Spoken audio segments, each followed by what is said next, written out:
La fréquence, je tirais mon lait une fois le matin à 5 heures, une fois avant le déjeuner, une fois dans l'après-midi et une fois le soir.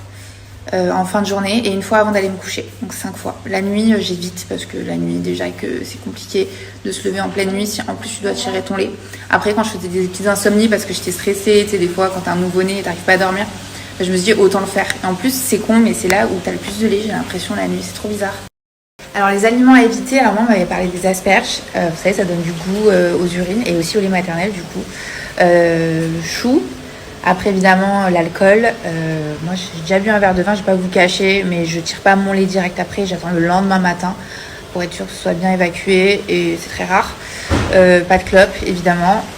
Oui, je fais exclusivement du tire-lait, donc en gros ça veut dire qu'après tu mets dans un sac de conservation, dans un sachet de conservation pardon, au frigo et après tu fais ton bibi dès qu'il réclame. Bon, dès qu'il réclame pas vraiment parce que c'est pas comme le sein où c'est à la demande, là quand même vu que tu sais le nombre de doses que tu lui donnes, là on est à 120 ml par exemple, ben, on doit attendre toutes les 3 heures, 4 heures.